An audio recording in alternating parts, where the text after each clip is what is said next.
Programme में आपको खुशामदीद कहते हैं। मैं असदुल्ला खान हूँ। बजट के हवाले से हमारे प्रोग्राम का सिलसिला जारी है। गुज़श्ता प्रोग्राम में हमने एनर्जी के हवाले से बात की थी और देखा था कि पाकिस्तान को एनर्जी सेक्टर में क्या क्या कुछ करने की ज़रूरत है, अब तक क्या क्या कुछ हुआ है।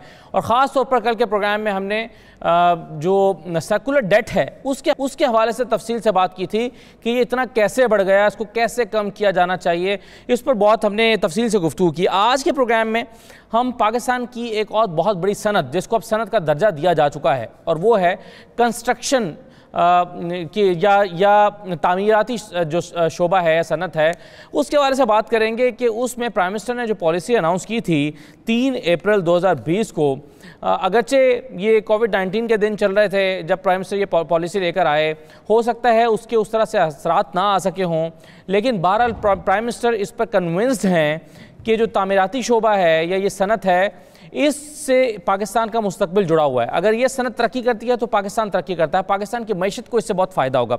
लेकिन सवाल यह है कि कितना कुछ इस बारे में किया गया है, जो टैक्सों में छूट दी गई या जहाँ जहाँ पर टैक्स को फिक्स किया गया, या जिन जो तामीराती सनत से वाबस्ता शोबे हैं उनमें जिन शोबों को ज़्यादातर को जो छूट दी गई टैक्स के हवाले से स्टील और सीमेंट के अलावा, उससे कितना फ़र्क पड़ा है। और ये जो सनत है ये आइंदा बजट में हुकूमत से या वजारत ख़जाना से क्या तवक्को कर रही है और उसके क्या असरात होंगे, ये आज के प्रोग्राम में हम डिस्कस करेंगे। मेरे साथ अशफाक तोला साहब मौजूद हैं, chairman economic advisory committee ICAP, माहिर मुआशियात हैं। बहुत शुक्रिया अशफाक तोला साहब, आपको खुशामदीद कहते हैं।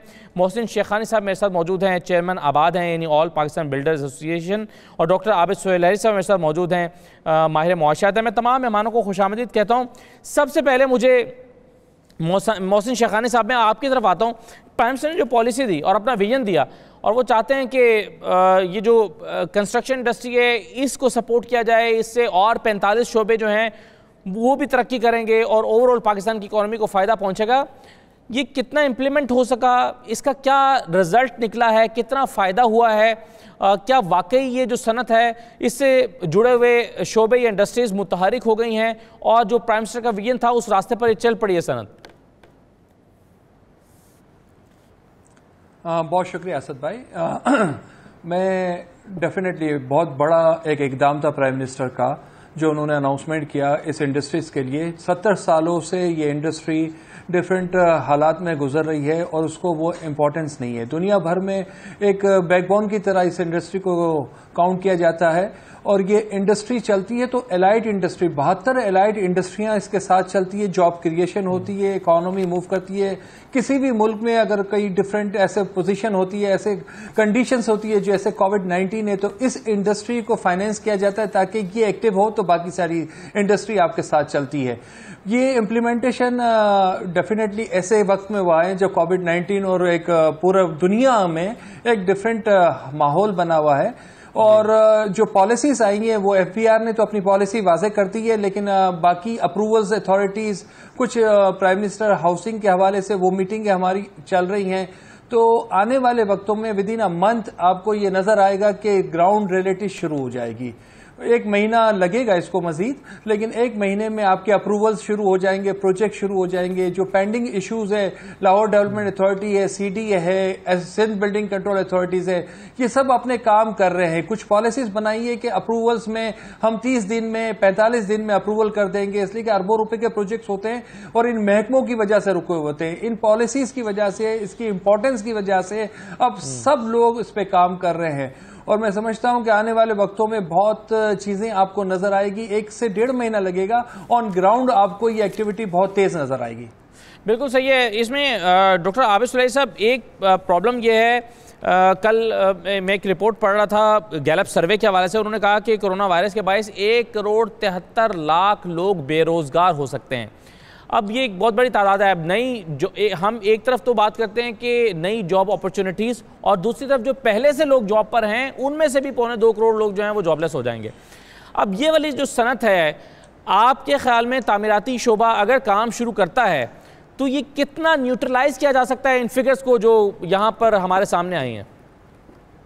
डेफिनेटली ये शोबा कंस्ट्रक्शन इंडस्ट्री अगर फुल बूम पे काम करना शुरू कर देगी तो जॉब अपॉर्चुनिटीज तो क्रिएट होंगी, लेकिन इसमें मेरी 2-3 गुजारिशात हैं।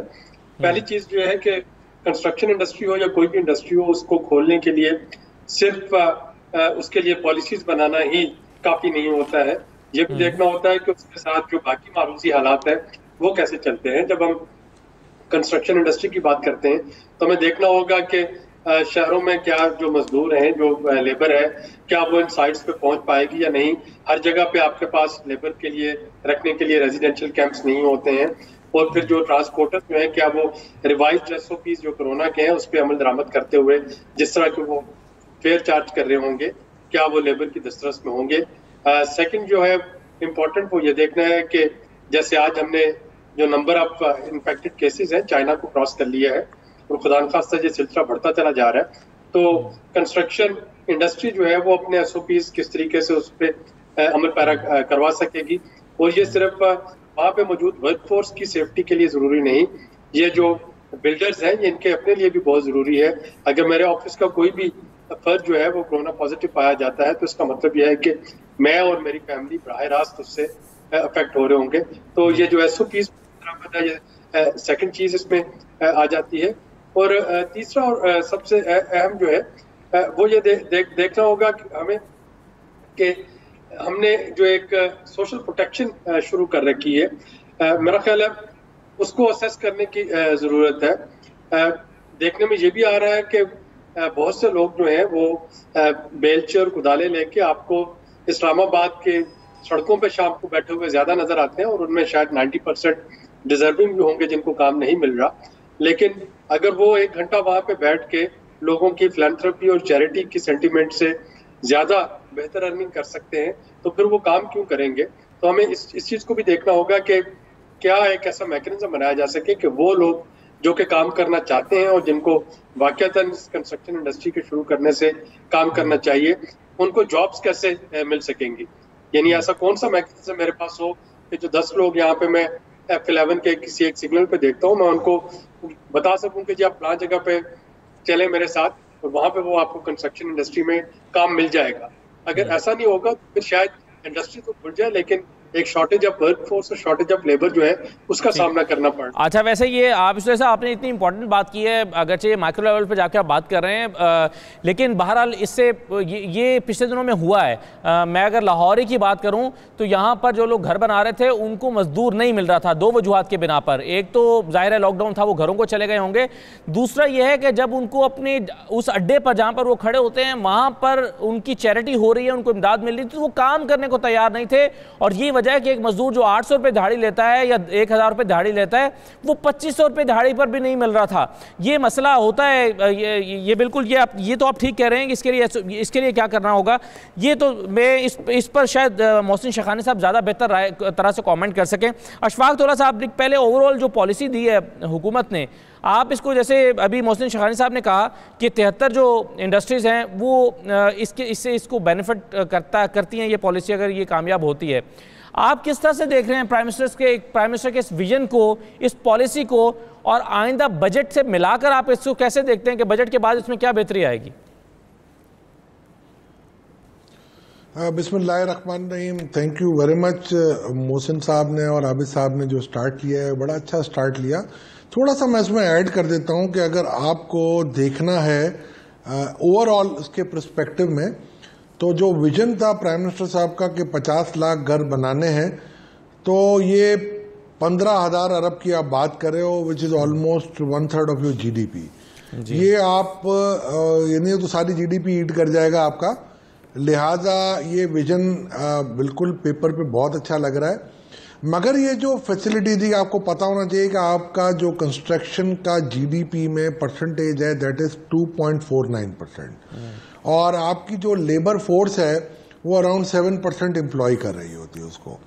और ये जो होती है सीजनल लेबर होती है, और मोस्टली अब देखें जैसे कि हार्वेस्टिंग में भी थोड़े से बिजी होंगे, वापस आएंगे, फिर यहाँ पर ये आ जाएंगे।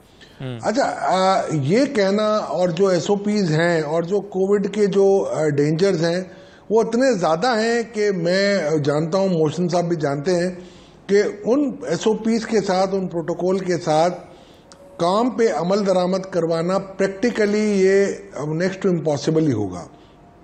अब देखें, जहां और जगह ब्रीच हुए हैं आपके एसओपीज के, और जिसकी वजह से ये आज आप नतायज देख रहे हैं कि कोरोना फैल रहा है आपके यहाँ पर, हत्ता कि हमने अभी इतनी एक्टिव टेस्टिंग नहीं की है।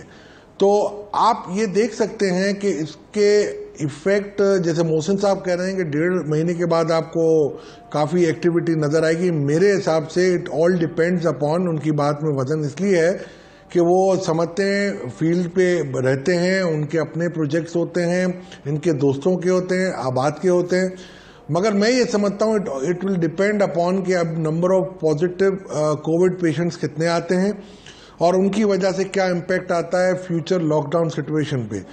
जैसे अब अपनी हेडलाइन में देख रहे थे कि काफ़ी वायलेशंस के ऊपर पंजाब के अंदर और इस्लामाबाद में काफ़ी मार्केटों को क्लोज कर दिया गया और काफ़ी पॉइंट सील कर दिए गए। जी हाँ। तो यही वजूहत मुझे भी लग रही हैं कि आइंदा जाके ये ज़्यादा आपको प्रॉब्लम आ गई। मगर सबसे बड़ा मसला ये है कि अगर आप लेके भी आते हैं, ये जो मोहसिन साहब ने कहा है, Karachi will be the biggest issue, क्योंकि कराची में बिल्डर का कॉन्फिडेंस काफ़ी हद तक ख़त्म हो गया है, बिकॉज के एक पेंडिंग इंक्वायरी चल रही है honourable supreme court of Pakistan की। तो उसको हमें देखना पड़ेगा कि ये किस तरीके से हम कर सकते हैं। दूसरा ये है कि आबाद एक अच्छा स्टेक होल्डर है, मगर आपको इसमें फॉरेन इन्वेस्टमेंट FDI चाहिए होंगी, और इसमें भी हम भी कुछ कोशिश कर रहे हैं कि G2G बैठ के कोई अच्छे उसमें हल निकालें, ताकि पाकिस्तान में सूबे को भी तरक्की मिले और इसकी वजह से हमारी मईशत का जो पहिया है वो चलता रहे। और हमारी मॉर्गेज भी अगर आप देखेंगे ना इस वक्त, वो टोटल 0.25% ऑफ द GDP है, as compare to 3.25% average of the region and 10 to 11% of our neighbour India. तो व्हाट आई एम सेइंग कि आपको इन सब चीज़ों को मरूज़ खातिर रख के पॉलिसी बनाई है आपने। बजट का मैं इसलिए कुछ नहीं कह सकता असद कि बजट में जो हालात हैं, आपको 800 अरब के नए टैक्सेस लगाने हैं, तो जो कंसेशन दे दिए गए हैं, यही ऑर्डिनेंस जो होगा ये फाइनेंस बिल का हिस्सा बन जाएगा। अब इससे प्लस हम क्या कर सकते हैं, मेरा ख्याल है अब तो नहीं हो सकता। और ये है कि ये काफ़ी अच्छे कंसेशन है।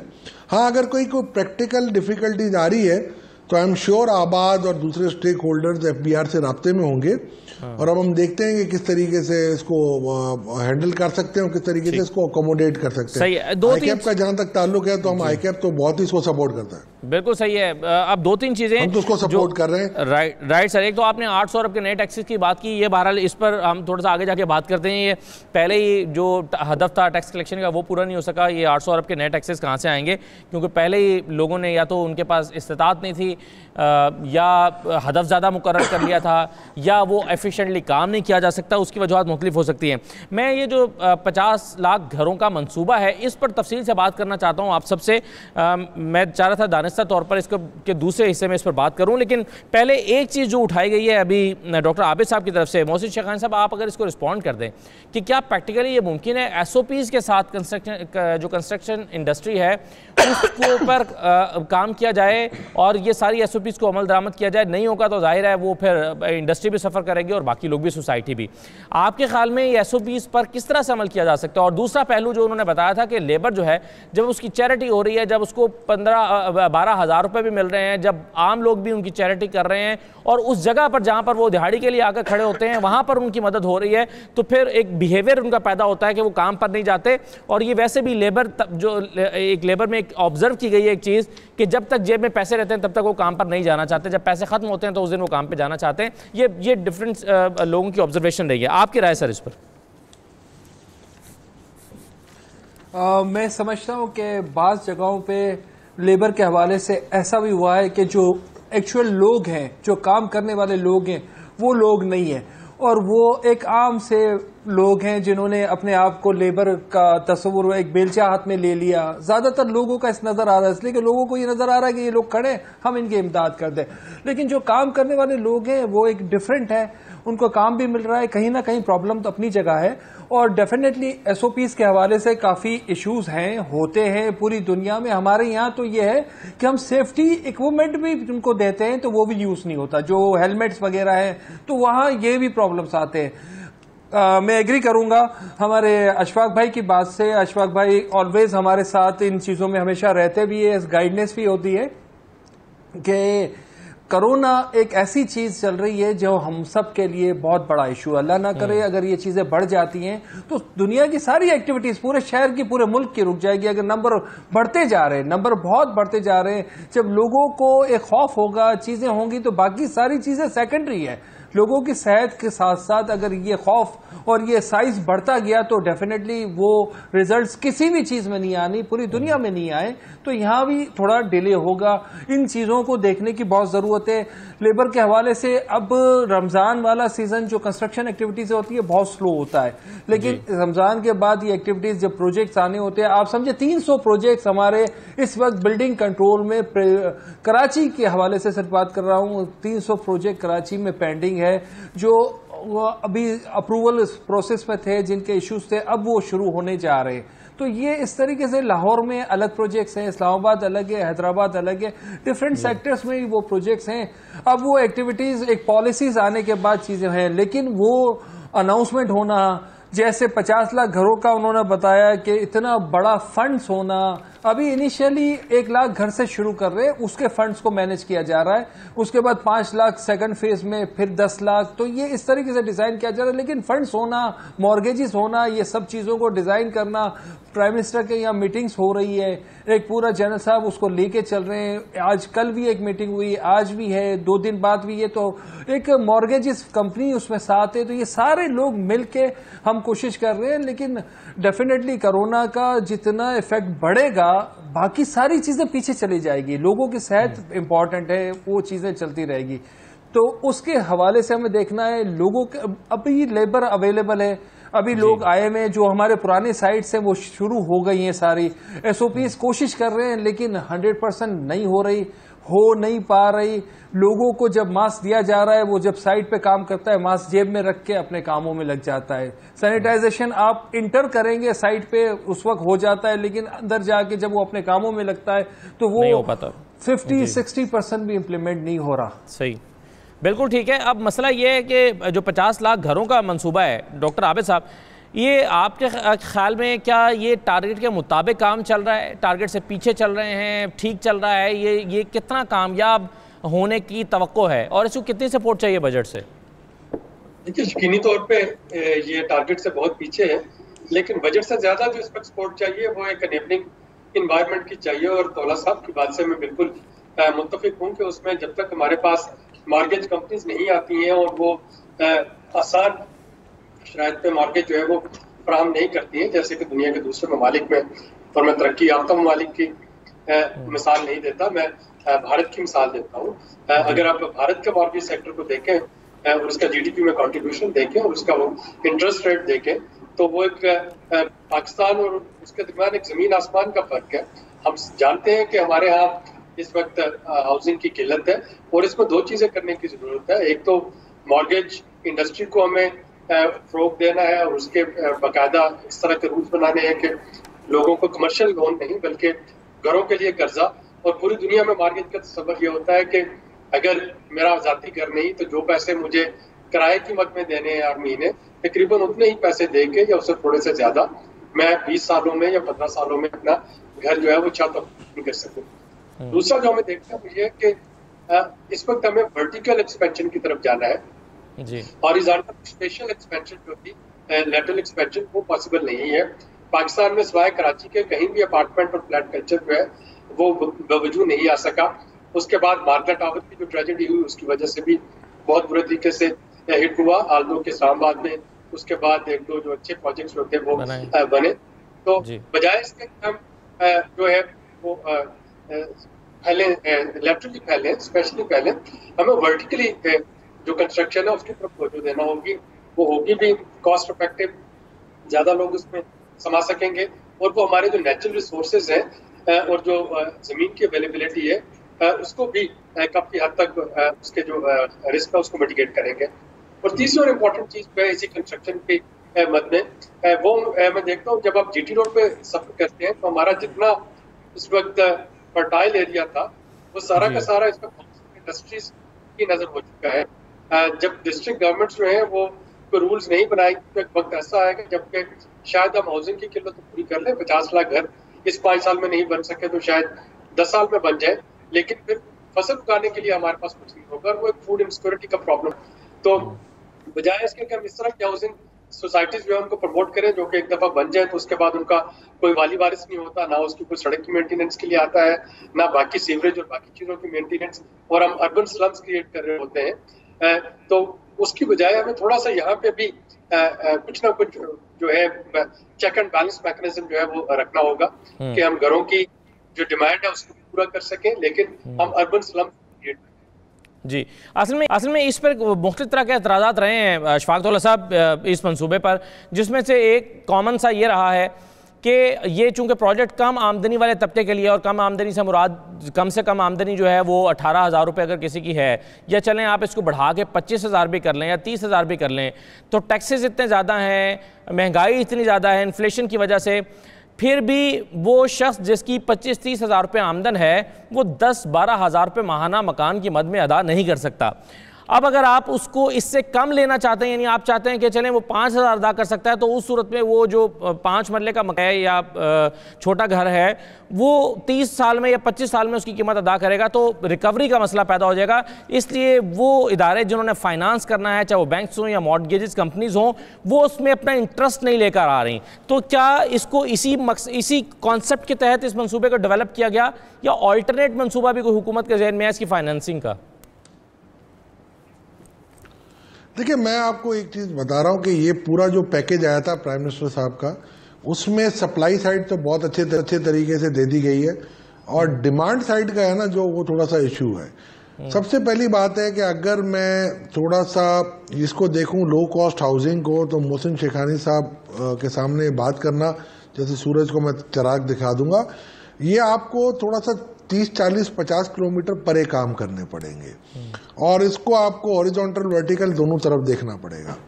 हमने जो एस्टिमेटेड कॉस्ट निकाली थी वो ये थी कि जी को कोई 30 लाख रुपए का अगर एक घर बनता है 700 स्क्वायर फुट का, तो उस पर अगर मैं 70-30 के रेशियो पे फंडिंग लेता हूं, और 25% पे अगर 70% अगर मैं लोन लेता हूं और 30% अपने पैसे देता हूं, तो अव्वल तो 9 लाख रुपए लाना मेरे लिए मुश्किल है। फिर अगर फर्ज करें मैं अगर मैनेज कर लेता हूं, और अगर 21 लाख रुपए की आप मुझे फंडिंग करते हैं, और अगर 6% इंटरेस्ट रेट है, तो मेरी जो किस्त बनती है 22-23 हज़ार रुपये बनती है। अगर एक घर में 2 या 3 लोग कमाने वाले हैं, और अगर 50 से 60 हज़ार रुपये भी वो कमाते हैं, तो 23 हज़ार रुपये will be a big issue. मगर मैं ये समझता हूं कि इस वक्त जो वर्किंग की जा रही है, और सुबह भी एक इसमें इम्पॉर्टेंट एक डेवलपमेंट जैसे मोहसिन साहब कह रहे हैं हो रही है, कि हम उसको कोशिश ये कर रहे हैं, वॉलंटरी हम भी हेल्प प्रो बोनो कर रहे हैं कि इसको हम 12,000 रुपये तक के लिए किस्त, ताकि लोगों के लिए बेरेबल हो। मगर हैविंग सेड दिस, अगर इवन 12,000 भी है और 50,000 3 लोग कमाते हैं, और 3 लोगों को अगर हमें कम्यूट करना पड़ेगा शहरों की तरफ उनके अपने काम के लिए, तो एक बहुत बड़ी कॉस्ट होगी इंफ्रास्ट्रक्चर डेवलपमेंट की गवर्नमेंट के लिए। दूसरी तरफ जब आप इतनी बड़ी बस्ती वहां बसाएंगे, तो गवर्नमेंट को भी एक बड़ा डेवलपमेंट आपको करना पड़ेगा वहां पर, ताकि वहां के लोगों को वहां पर बेसिक सहूलियात, स्कूल, मस्जिद, हॉस्पिटल, एंटरटेनमेंट, ये पार्क वगैरह सारे कुछ ना कुछ आपको बेसिक एम्यूनिटी देनी पड़ेंगी। तो ये काफ़ी चीज़ें आपके पास ये प्लेट पे बहुत ज़्यादा है। तो सप्लाई साइड तो आपके पास, आप सुलेरी साहब की लैंग्वेज में बात करूंगा कि सप्लाई साइड हमने क्रिएट कर दी है, demand is a big question mark. और मैंने आपको कहा 15,000 अरब चाहिए, और ये मैं बड़े वसूख के साथ कह सकता हूं कि जैसे आबिद साहब ने कहा, मैं ये कह सकता हूं कि लाख घर क्रिएट कर दें अगर, तो बहुत बड़ा कंट्रीब्यूशन होगा यहाँ पर। मेरा ख्याल है अगर शुरू हम 5,000 से भी कर लें ना, और 5,000 शुरू करके अगर हम 1 लाख पे भी पहुंच जाएं अगले 3-4 सालों में, बिकॉज के ओवरनाइट ये नहीं बनेगा। यानी आप कह रहे हैं कि 50 टाइम स्पेंड चाहिए, नहीं, मतलब आप ये कह रहे हैं कि 50 लाख घर तो मुमकिन ही नहीं है, 1 लाख बन जाए तो बहुत बड़ा कंट्रीब्यूशन है। सर मैं आपको ये कहूंगा कि आप अपने तौर पे इंडिपेंडेंटली हाउसिंग सोसाइटीज को जरा देख लीजिएगा, जो बड़ी बड़ी होंगी। मेरा ख्याल है मोहसिन साहब ज़्यादा बेहतर तरीके से बता सकेंगे कि जो हमारी बड़ी बड़ी हाउसिंग सोसाइटीज़ हैं, वो 5,000 घर भी अगर 2-2, 3-3 सालों में बना देती हैं, तो एक बड़ा कंट्रीब्यूशन माना जाता है। और ऑब्वियसली अगर हम चलें मल्टीपल सिटीज़ में मल्टीपल लोगों के साथ भी काम कराएंगे, और अगर हम एक घर आज शुरू करते भी हैं तो फास्ट ट्रैक पे भी करेंगे 1 से 1.5 साल लगेगा। तो 2023 तक अगर मैं जाता हूं तो बहुत, और 500 अरब मैं अंदाजा लगा रहा हूं कि अगर 3 लाख घरों पे भी काम शुरू हो जाए और अगर 4 या 5 सालों में कंप्लीट हो जाए तो ये हार्डली आपका ये बहुत बड़ा कंट्रीब्यूशन है मेरे नज़दीक तो होगा। और मैं ये समझता हूँ गवर्नमेंट सेक्टर ने, इन्होंने कहा लाख उस पर हम मॉर्गेज फाइनेंसिंग करेंगे। वर्ल्ड बैंक की एक फंडेड एक है हमारे पाकिस्तान मॉर्गेज रीफाइनेंस, वो एक्टिवली इंगेज है हाउस बिल्डिंग फाइनेंस के साथ। और अभी हम प्राइवेटाइजेशन में भी जब देख रहे हैं हाउस बिल्डिंग फाइनेंस का, तो एक बहुत बड़ा विंडो हमें नजर आ रहा है नए बाहर के लिए। वो सारी चीजों को हम देख रहे हैं और उसको हम इस तरीके से इसकी एक स्ट्रक्चरिंग करने की कोशिश कर रहे हैं कि हमारे कॉमन मैन को बेनिफिट भी मिले। और हाउसिंग एक बहुत कॉमन इशू है। वैसे ही हम 1 करोड़ घर पीछे हैं, हमारी जो बैकलॉग है 1 करोड़ घर का पीछे है हम।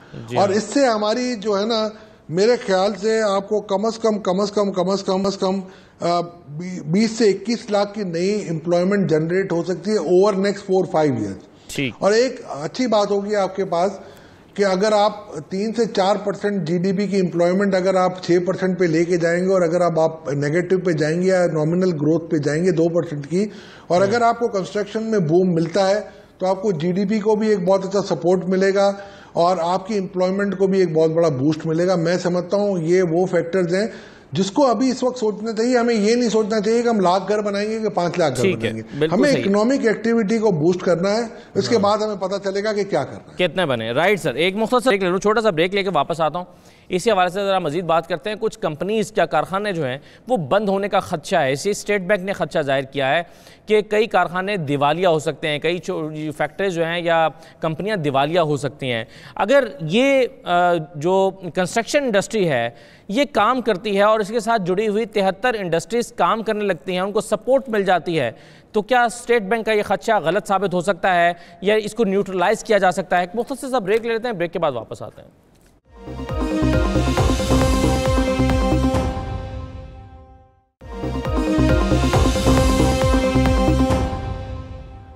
दोबारा खुशामदीद कहते हैं आपको। हम बजट को और पाकिस्तान की इकोनॉमी को जाहिर है इस वक्त इस सिनेरियो में कोरोना के पर्सपेक्टिव में ही देख रहे हैं। अब ये बजट बनने जा रहा है, ये कोरोना से मुतासर है। आइंदा 6-8 माह तक अगर ये बरकरार रहता है तो जाहिर है उसमें भी बहुत सारी इंडस्ट्रीज़ जिनका ताल्लुक बैरून ममालिक के साथ है, इंपोर्ट्स के साथ है, एक्सपोर्ट्स के साथ है, और हमारे यहाँ तो बहुत सारे कामों में इंपोर्ट्स और एक्सपोर्ट्स का दखल होता है, इवन कंस्ट्रक्शन इंडस्ट्री में भी है।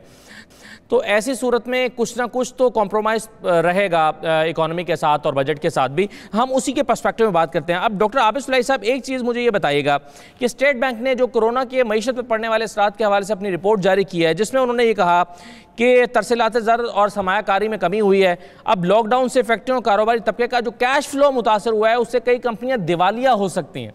अब मैं आपसे जानना ये चाह रहा हूँ कंस्ट्रक्शन इंडस्ट्री के पर्सपेक्टिव में कि अगर हम कहते हैं कि 73 इंडस्ट्रीज जो हैं वो काम करने लगती हैं, अगर ये इंडस्ट्री चल रही हो, तो अगर इस इंडस्ट्री को सपोर्ट मिले जैसे कि प्राइम मिनिस्टर ने अपनी पॉलिसी दी है, तो इन 73 इंडस्ट्रीज को चलाकर ये जो खदशा है जो स्टेट बैंक ने भी जाहिर किया है, इसको किस हद तक न्यूट्रलाइज किया जा सकता है? सर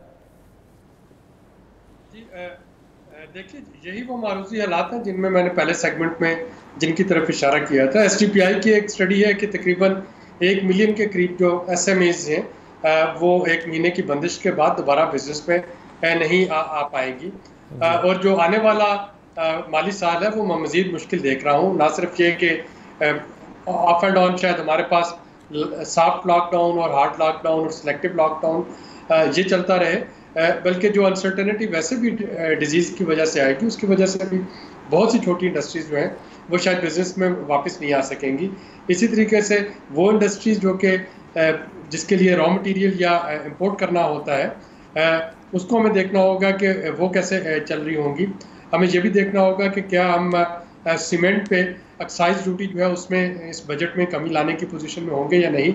यकीनी तौर पे FPR जो है वो इस चीज़ की मुखालफत करेगा, लेकिन कंस्ट्रक्शन इंडस्ट्री को अगर हमें रिवाइव करना है तो उसके जो मेजर इंग्रेडिएंट हैं स्टील और सीमेंट, यकीनी तौर पे उनकी कीमत जो है वो हमें एक मुनासिब रेंज में रखना होगी ताकि लोग जो है वो इस इंडस्ट्री की तरफ इसमें इन्वेस्ट भी करें और इसमें और यही दो शोबे हैं जो टैक्स से मुस्तस्ना नहीं करार दिए गए, इन पर टैक्स लागू रहेगा, तो इन्हीं के बारे में आप कह रहे हैं कि इसकी प्राइस को कंट्रोल रखना पड़ेगा।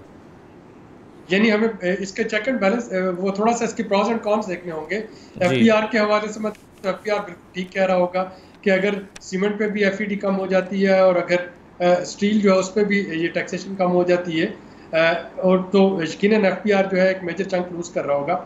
लेकिन हमें उसका जो कौन है वो ये देखना है, उसका प्रॉस साइड जो ये देखनी है कि जहाँ पे बाकी आपके तकरीबन इस वक्त तक $14 बिलियन का एस्टिमेट लगाया जा रहा है जिसका नुकसान हो चुका है, तो उसको शायद हमें बर्दाश्त करना चाहिए अगर हम कंस्ट्रक्शन इंडस्ट्री को रिवाइव करवाना चाह रहे हैं। उसके बदले में हमें जो इलिसिट सिगरेट्स हैं उस पर टैक्सेस जो है सिगरेट पर टैक्स बढ़ाएं, इलिसिट सिगरेट पे जो ट्रैक एंड ट्रेस मैकेनिज्म है उसको एक्टिव कर दें, आपके 50 अरब रुपए तो वहां से कवर हो जाएंगे। तो ये नहीं कि हुकूमत का नहीं, मगर सिगरेट पे टैक्स बढ़ाएं तो वो तो बढ़ाएं, लेकिन जो बेशुमार सिगरेट्स बगैर टैक्स के मार्केट में फिर रही हैं और काम नहीं कर रही हैं उन पर भी तो टैक्स इम्पोज होना चाहिए ताकि वहां से भी न्यूट्रलाइज किया जा सके।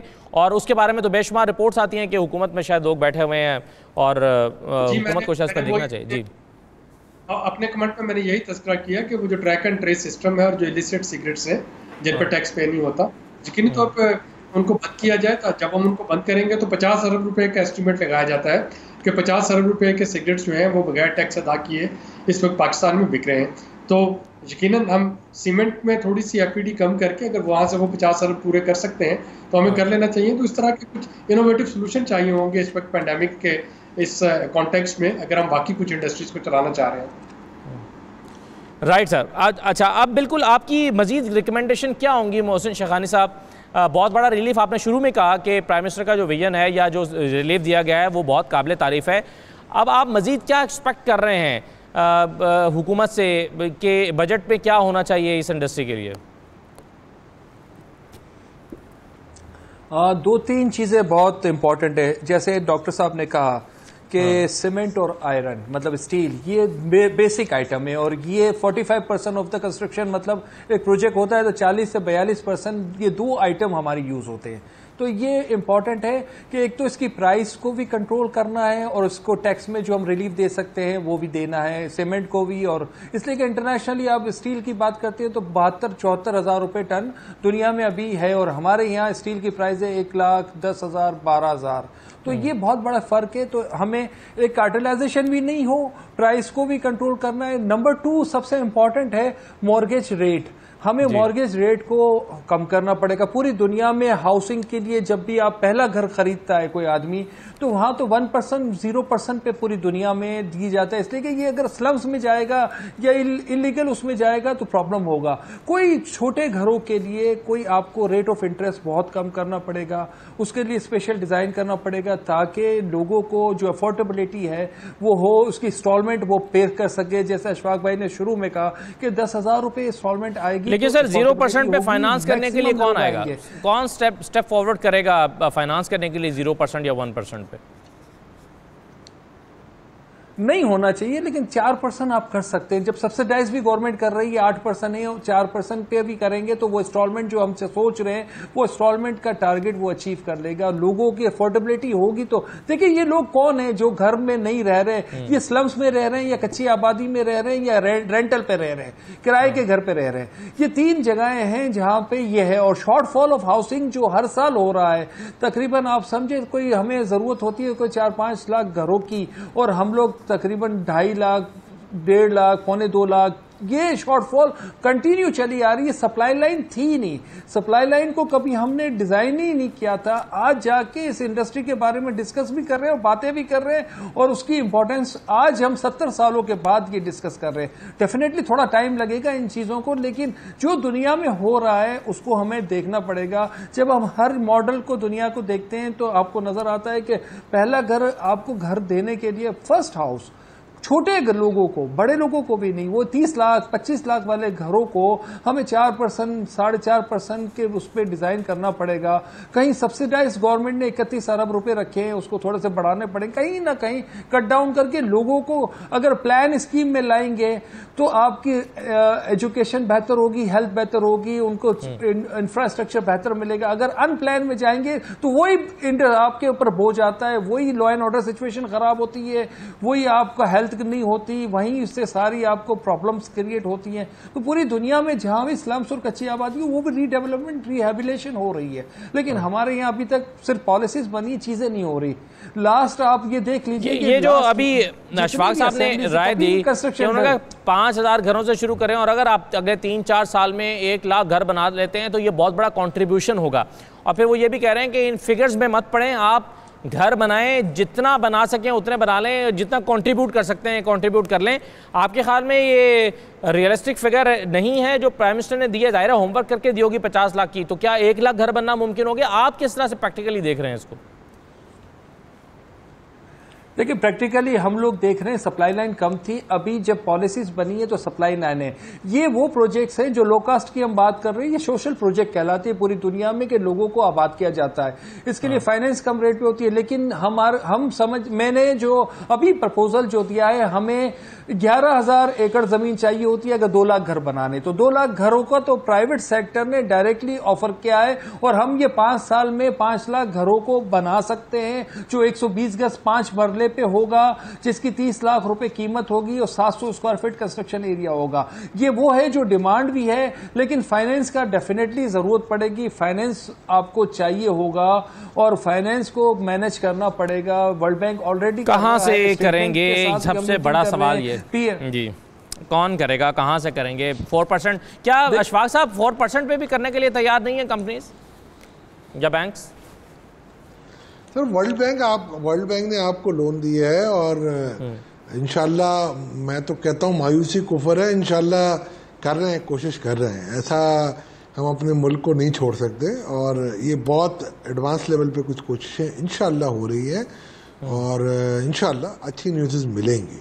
व्हाट आई एम सेइंग कि मोहसिन भाई ने भी जो बात की है या आबिद साहब ने कही है ना कि हमें इकोनॉमिक एक्टिविटी को बढ़ाना है। सबसे पहले जब ये शुरू हुआ था आपका जो टेन्योर हुकूमत का, तो उस वक्त मैंने ये बात कही थी कि 50 लाख को छोड़ें, आप 5 लाख पे भी तवज्जो दे दें ना तो बहुत बड़ी बात है। और अगर हम उस वक्त 5 लाख को फोकस करते ना तो आज शायद हम 2-2.5 लाख के करीब पहुंच रहे होते, प्लानिंग स्टेज से निकाल चुके होते हम उनको। मगर अब हमने एक ज़ाहिर बातें चली, वो तो बायगॉन इज बायगॉन। दूसरा, आबिद साहब ने जो एक बात की ट्रेस एंड ट्रैकिंग सिस्टम का, तो मैं इस पर पूरी स्टडी कर चुका हूँ और मैं पार्ट था उस टीम का जिसने इनिशियल वर्ल्ड बैंक के साथ मिलकर ये पूरी टीम हमने बनाई थी, इसकी SOPs और अपना RFPs। और आप आबिद साहब को मैं थोड़ा सा वो करता हूँ, माशाल्लाह उनकी बड़ी अच्छी नॉलेज है।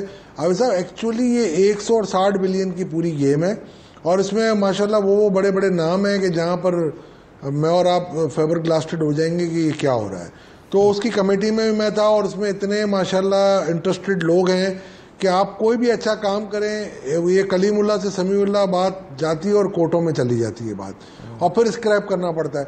और इसमें वो लोग इन्वॉल्व हो गए जो खुद स्टेक होल्डर थे और माजी में उनको एडवाइजेस कर रहे थे, वो बैठ के अब डिसीजन मेकर बन गए थे। और आपने अभी इस्लामाबाद हाई कोर्ट का जजमेंट पढ़ा होगा कि एक दिन में 2 जजमेंट, 2 अपना ओपिनियंस आ गए। तो ये काफ़ी इश्यूज हैं, उसको हमें देखना पड़ेगा। और बिल्कुल इनकी बात से मैं ये 2-3 साल से बेचारे ये जंग लड़ रहे हैं मेरी तरह, और इंशाल्लाह हम लड़ते रहेंगे, पीछे नहीं हटेंगे। दूसरा, आपने मईशत की बात की ना, देखें, एक तो कंस्ट्रक्शन इंडस्ट्री के हवाले से आपने बड़ी अच्छी बातें की और स्टेट बैंक की रिपोर्ट में भी जो आपने बताया है, कल हम गवर्नर साहब के साथ ICAP के प्लेटफॉर्म से एक वेबिनार कर रहे थे, Pakistan economy post Covid, central bank perspective, और उसमें काफ़ी डिटेल हमने इसमें चीज़ें इनसे डिस्कस की हैं और स्टेट बैंक ने काफ़ी मराहतें दी हैं और दे रहे हैं। और हमने इनसे भी यही सवालात उठाए हैं कि जी आपका पॉलिसी रेट 8% है, आपको पॉलिसी रेट भी गिराना पड़ेगा, बिकॉज कि अब आप नेगेटिव आपके इंटरेस्ट रेट पे आ गए हैं, आप नहीं आए, टर्की भी आ गया, दुनिया के दूसरे ममालिक भी आ गए।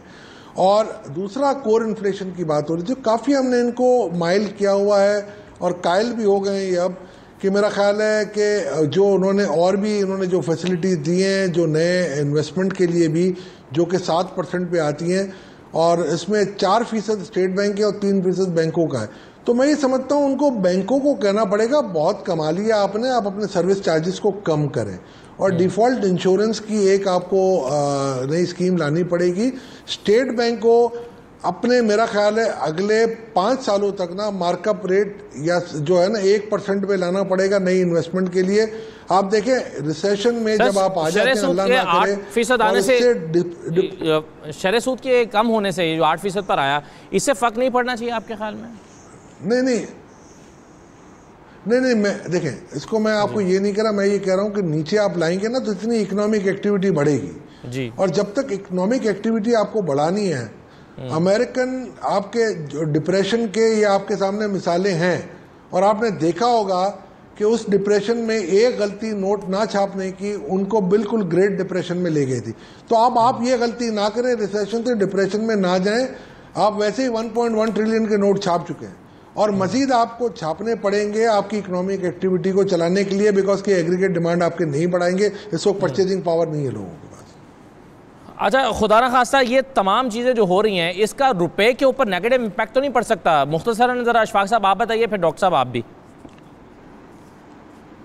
मैं ये कह रहा हूँ, देखें आपने अगर एवरेज में पिछले 5 साल का देखता हूँ और नोटों की प्रिंटिंग के हिसाब से अगर हम देखते हैं तो मेरा ख्याल है ये पाकिस्तान की हिस्ट्री की सबसे ज़्यादा नोट प्रिंटिंग इस साल हुई है, 1.1 ट्रिलियन 11 महीने में। अच्छा। और इन्फ्लेशन इसकी वजह से भी आ सकता है क्योंकि सप्लाई साइड है, मगर एवरेज मैंने पिछले 5 सालों का जो देखा है, मैं ये 2 साल हटा के मैं देखूं, अगर मैं 13 से लेकर 18 तक, तो उसका एवरेज इन्फ्लेशन इम्पैक्ट जो है ना 1% आ रहा है, अराउंड 490 बिलियन के नोट प्रिंट। डॉक्टर साहब तो 1 से 2% आएगा, मगर अभी आप नेगेटिव इंटरेस्ट पे काम कर रहे हैं तो करने दें इनको, क्या फर्क पड़ता है आपको? जी डॉक्टर आप साहब जी। यकीनी तौर पे इसका प्रेशर आएगा पाकिस्तान की करेंसी पे, रुपी वर्सेस डॉलर पैरिटी पे, लेकिन इस वक्त हमें, और मैं फोर्स कर रहा हूँ कि दुनिया को एक कोविड मार्शल प्लान जो है वो दिया जाएगा। जैसे मार्शल प्लान वर्ल्ड वार 2 के बाद आया था यूरोप को के लिए अमेरिका की तरफ से, अब शायद अमेरिका उसका इतना एक्टिव हिस्सा नहीं बनेगा,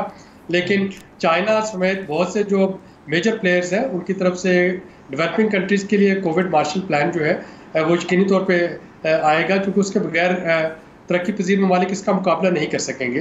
पाकिस्तान को जो फौरी तौर पे करना है इस वक्त, बाकी चीज़ों की फिक्र छोड़ के, जब हम पूरी दुनिया से डेट रीशेड्यूलिंग की बात करते हैं तो अगर, और ये इशफाक भाई शायद मुझे बताएं कि अगर हुकूमत Pakistan state bank of Pakistan से नेगोशिएट करे अगले 2 साल के लिए सर्विसिंग को डेफर करने की, तो कितने जो उसको कुशन मिलेगा, यानी जो हुकूमत पाकिस्तान ने जो domestic debt servicing, right sir, right sir, बिल्कुल ठीक, बहुत अहम तवज्जो दिला रहे हैं आप आम चीज़ की तरफ। बहुत शुक्रिया आबिद सुलैही साहब आपका भी, इशफाक तौला साहब और मोहसिन शेखानी साहब, तमाम मेहमानों को शुक्रिया। इजाज़त दीजिए, अल्लाह हाफ़िज़।